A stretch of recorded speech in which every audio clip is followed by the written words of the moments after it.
I'm running a little bit late, but I might as well do the apology for the senator. He came in late because his chit-chat over coffee with Shamsi Soup was extended a little bit. So, anyway, good morning, sir. Welcome to the kapihan.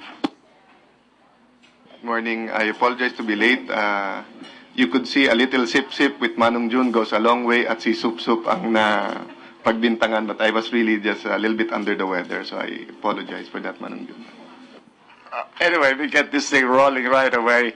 So you can notice there's a screen there. The senator has a brief presentation about the state colleges and universities, which is, I might tell you, I feel bad about its budget being cut. So if you can go into it right away, sir. Thank you for this opportunity, Manong Jun, and praise God for the opportunity to fight for the budget of the state use. Briefly, this is part of the contrasona that I showed, no? That out of one out of 10 Filipinos never go to school. Of those who go to school, 100 of those 100 who do go to school, only 86 make it to grade 2. Only 76 make it to grade 3. Only 65 make it to grade 6 or finish grade 6. Only 58 continue to high school. Only 43 finish high school. Only 23 go to college. And only 14 graduate from higher educational institutions. It is in that context that we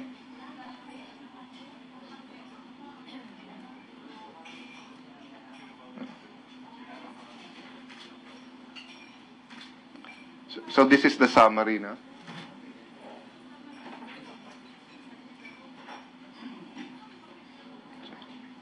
Chela.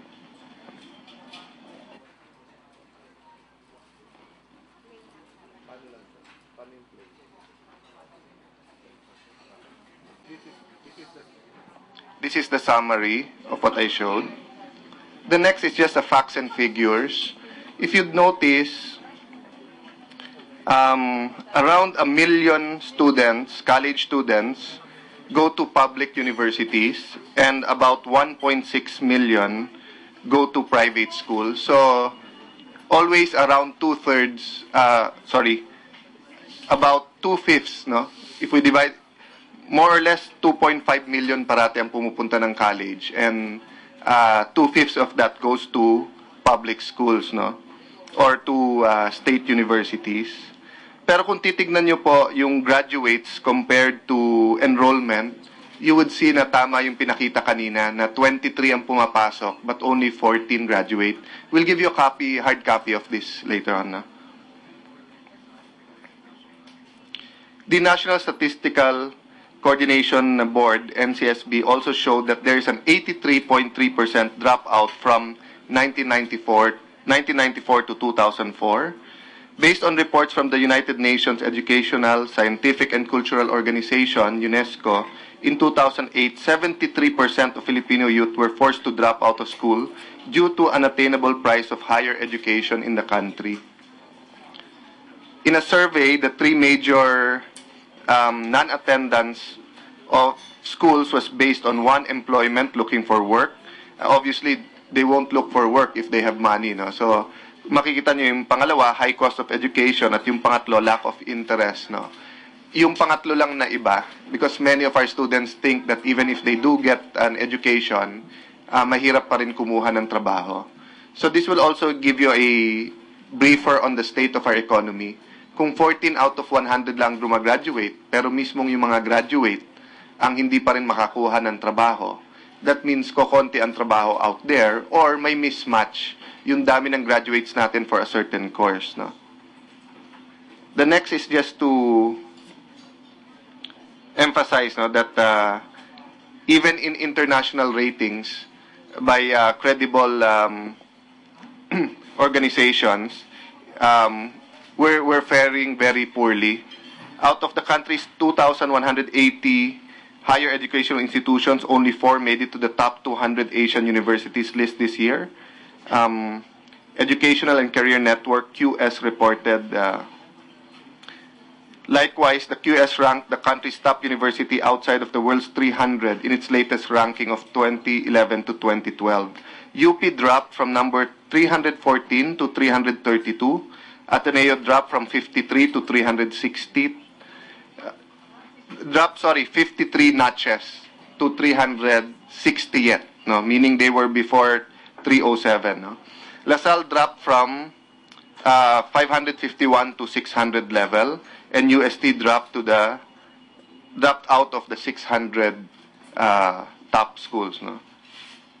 Under the global competitiveness for 2011 to 2012, Philippines ranked 71 out of 142 countries in the fifth pillar of higher education and training, up from 73 out of 139 countries in 2010 to 2011. So a bit of good news on that. No?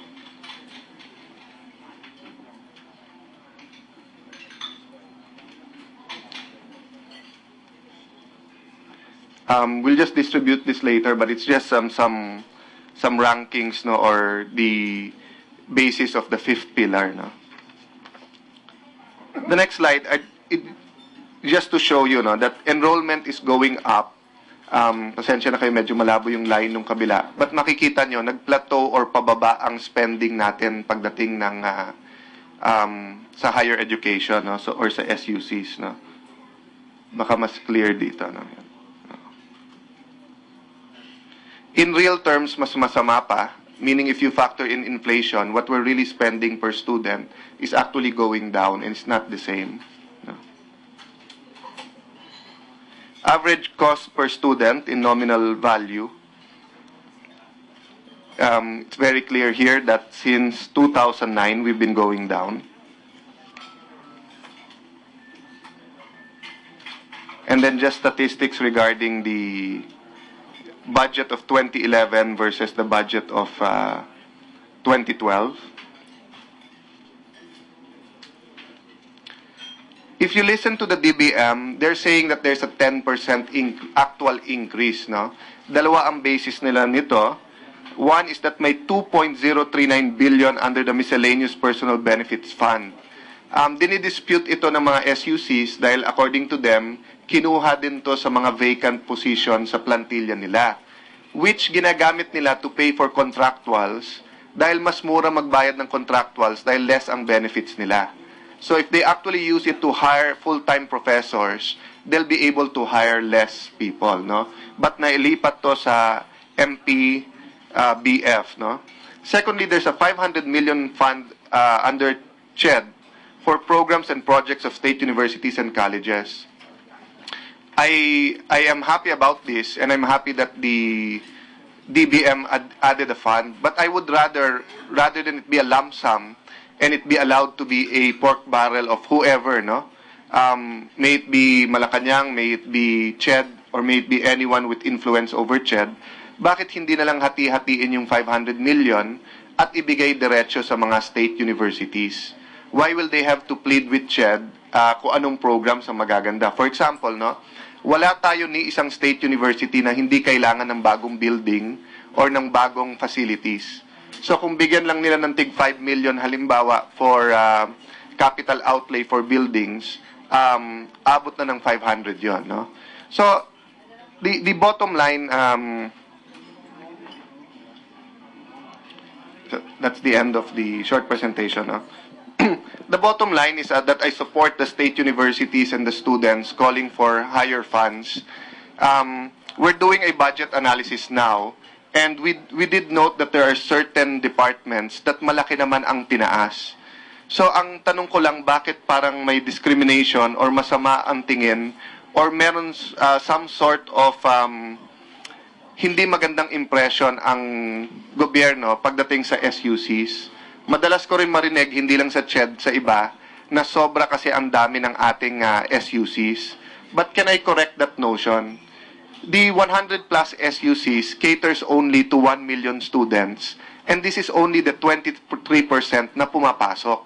So if we are encouraging more of the 77% na hindi pumapasok, na pumasok sa college, alam natin na mas mura ang SUCs kaso sa private schools.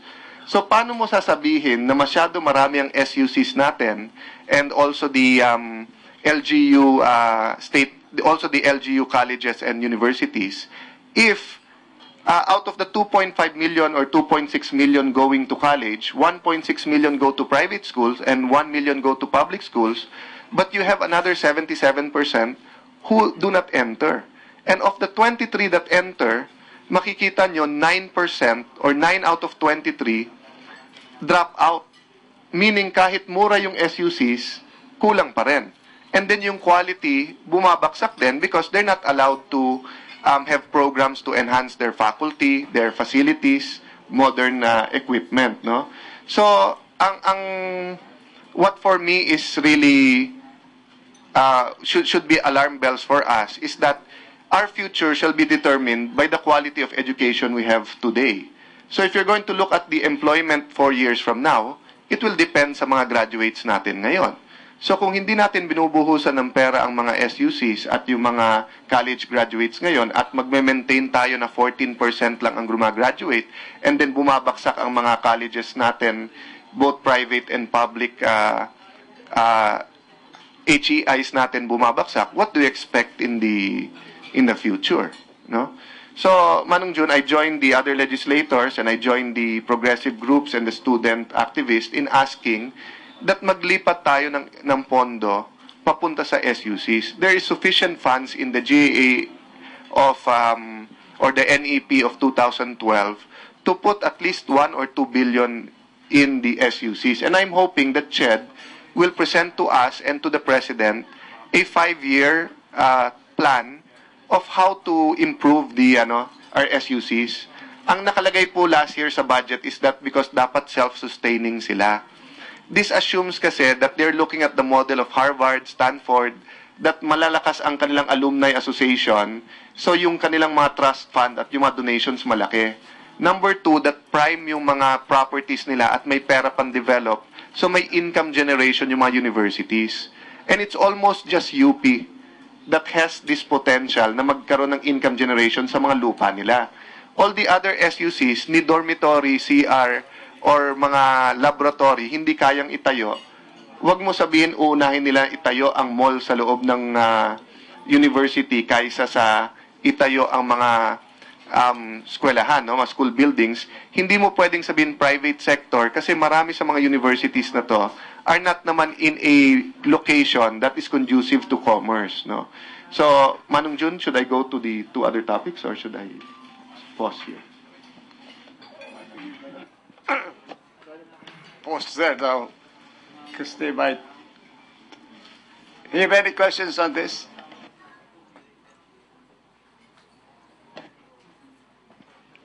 Is it a proper observation, sir, that for the past 2 budgets of this present administration, the cuts for SUCs has been almost steady or regular? Let me be fair to this administration. Binubuhusan talaga nila yung basic education, which is good. And they are seeing the results sa conditional cash transfer, which is also good. So, in the mind of this administration, they're indirectly helping by having better graduates from elementary and high school and by putting money directly into the poor's hand so that kung meron silang college students, nakakapag-aral. But I can say without blinking that I also believe that the tertiary level of education or the SUCs are being discriminated under this administration. Meaning, hindi sabay yung strategy. Ang tingin nila, kung gusto mo mag-college, sagot dapat ng pamilya mo yon, no? Rather than fully supporting. Why? Because last year, they had cuts which most were restored, yung iba hindi. This year, napaka-minimal or pakitang tao lang yung increase eh. Even if you look at the scholarship funds ng CHED, it's not sustainable. Ang concept kasi dapat ng scholarship funds natin simple. Pag pinanganak ka na walang-wala ka, kahit wala kang magulang, you're supposed to be able to go to college na sagot ng state. Why? Even if you say that it's not an obligation under the Constitution, unlike primary and secondary education, we all know that if you are a college degree holder, you will be able to work, and when you work, you pay taxes. Pero kung hindi ka college degree, limited yung options mo for work, mas mababa din ang babayad mo ng taxes. So kahit saan mo tignan, whether it's human development or national development, lamang ang state. So that's why I cannot see why we cannot steadily increase the funds of the SUCs if we're also doing that for other departments, no? So what I'm seeing here is really a policy flaw rather than kulang lang sa pondo. I think right now the thinking of the policymakers, no, in Malacanang is that pag college, sagot na dapat ng pamilya, bahala na kayo, no? Which cannot be done in a country where 80% of our people are poor.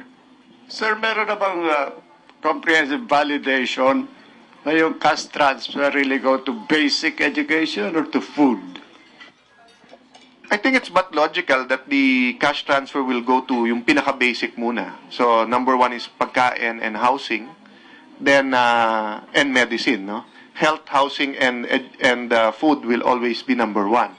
So, assuming that they will have enough or makabangon sila ng konti, then susunod yung education na tertiary. But there's no validation yet that it will go to tertiary education because the conditions really is keeping your children in elementary school. And usually, kung may pan-tuition ka, hindi ka na qualified, no? Because that means you have a little bit of a disposable income, no? But what basically what I'm saying is that tuition fees and any amount for education should be considered by the government as a basic need of our people and should be provided for.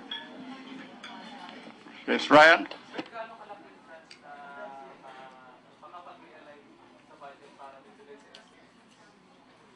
My experience with this Congress and last year, first of all, nakapaglipat-lipat kami ng magkano ba last year? Between 2 to 4 billion. Eh. Number two, you know, it's really a process of negotiation. Eh. If the Senate will take a hard stand and will say that these are our priorities, ang nagiging problema, iba-iba ang priority ng 23 senators. So, ang nagiging compromise parate, i-realign lang natin as a small amount na kanya-kanya. Rather than magkaroon ng consensus ang mga senador na let's say there are two areas, halimbawa health and education or SUCs and ganito na pagtulungan natin malagay. Kasi nangyayari, pag bring up namin yung pagre-realign ng fund, yung mga environmentalists, they want some funds realigned for environment. Yung mga pro-infrastructure development, ang gusto nila realign yung sa infra. No? But what I'm saying is that we have to decide as a family. Di ba pag isang pamilya, magtatanong yung nanay at tatay at yung mga anak, ano ba priority natin? So kung number one, pagkain, number two, makapag-aral, or kung meron may sakit, number one, mapagamot, we agree on it. So malaki ang chance if may consensus ang senators. But if we keep pushing for our own advocacies, rather than what the priorities are, ang nangyayari, it's 98% Malacanang's budget. Or baka nga more, baka wala pang 1%. What's 1% of 1 trillion is 10% is 100 billion, so 1% is 10 billion. So I can say, no, in the past few budgets, 99% parate Malacanang budget. But we're supposed to be partners, Congress and Malacanang. So Congress is supposed to make the changes that they deem proper. Yes.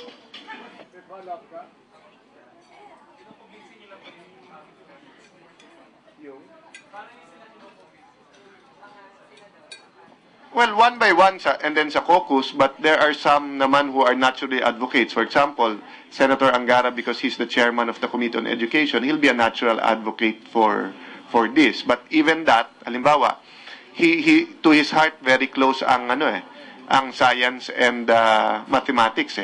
So he's also pushing for scholarship sa high school level ng science and math or sa college level. So it's a complicated task line because while we're trying to convince them about SUCs, they're also trying to convince me about health, environment, etc. No? That's why ang panawagan dito ay talagang manindigan at marinig ang boses ng mga kabataan at ng mga campuses. I think it's really in the hands of the lobby groups. No? As senators, as congressmen, we face elections. So dapat loud and clear ang boses ng mga youth, di ba, that ang gusto nilang suportahan, yung susuporta din sa future nila. Yes. Nagbanta ng malawakang protesta yung mga group from SUC. So how soon kaya nyo yung produce sa kanila?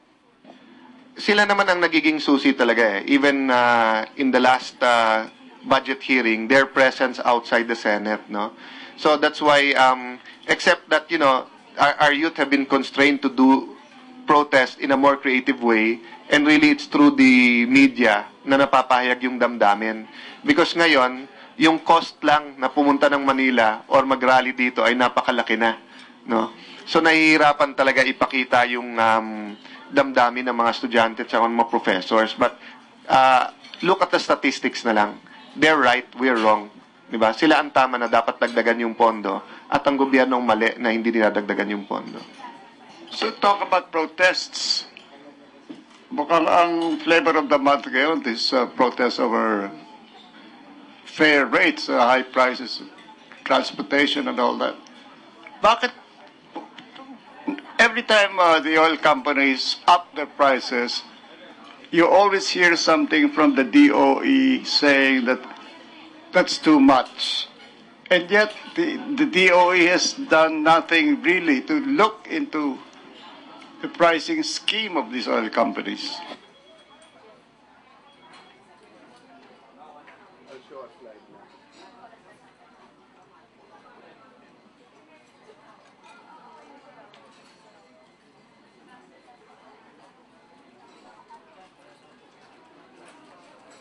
And while we are at it, might as well add the toll, give the VAT on the toll.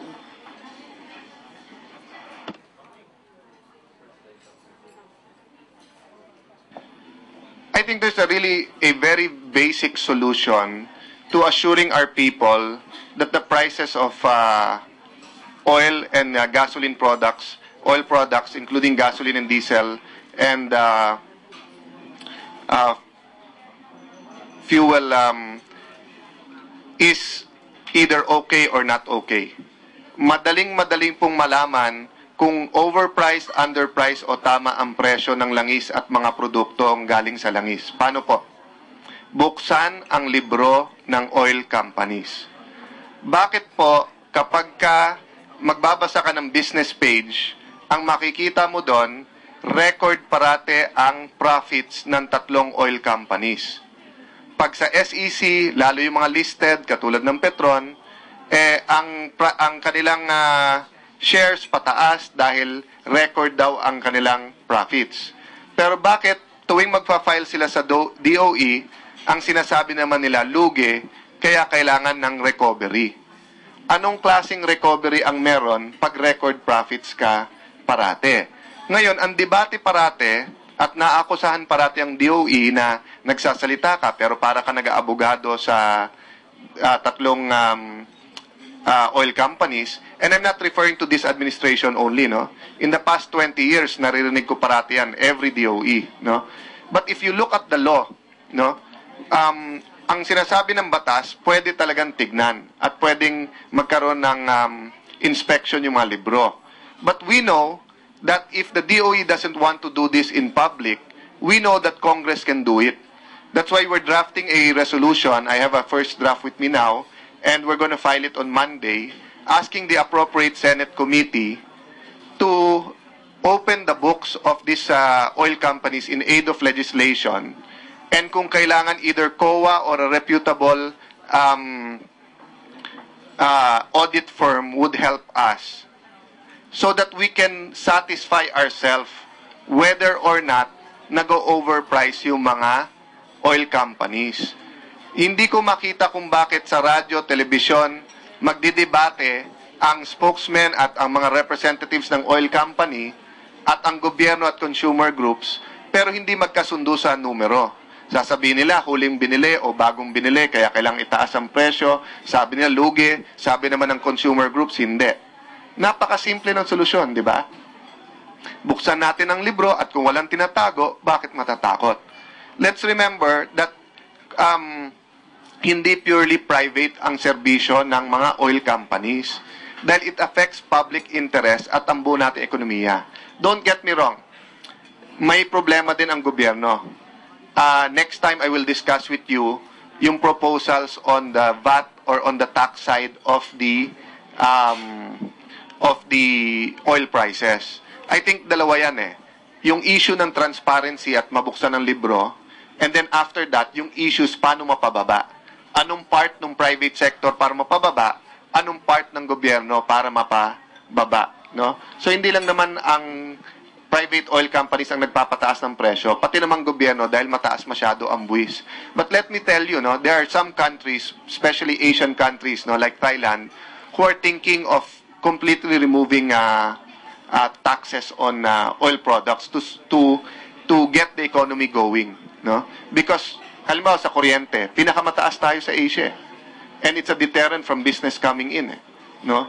So and yung oil prices at yung VAT dito sa highways, tumataas ang presyo, tumataas ang pamasahe and everything. So may chain reaction, Manong Jun. So the debate will never end, and consumer groups will never win, and the government will never be able to implement kung hindi nila bubuksan ang mga libro. DOE saying that binubuksan nila, and ang sinasabi ng DOE, ang presyo is either okay o hindi. So we'll invite also them and ask, and we'll look into their analysis. We have resident experts on that. For example, Ralph Recto, when he was in Senator Recto, when he was in NEDA, he was fighting for the right oil prices, and he has a good handle, no, on how to compute all of this. So I think the Senate will be in the best position to have an objective look at the books of the oil companies and to find out once and for all, are they overpricing or are they making too much profit? Hindi po tayo we believe in capitalism, we believe in free market. Naniniwala ako, nag-invest silang pera, kailangan kumita sila. Pero hindi ko lang kasi makita yung logic na parati nilang sinasabing nalulugi, kailangan itaas, tapos sasabihin nila record yung kanilang profits, no? Hindi ko ma-reconcile yung dalawang yun eh. So, tingin ko dapat buksan yung libro. Questions?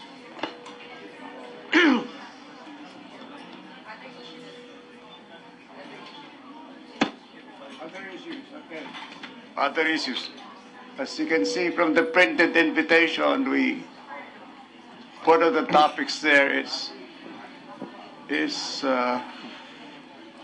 the perception that Malacanang has a weak legal team. All its EOs, especially the first one, has been struck down. You know, parang napakahina naman ang lahat ng nababara sa Supreme Court. The latest is the suspension of elections at the Army. So, first, sir, your comment. Is it time they revamp, if not change, their legal team? Second, what happens to the ARM elections? Manong Jun, just before that, no? Petron posted a net income of 5.4 billion in the first 9 months in 2010, which they said was up by 59%. No? So, that shows my point eh.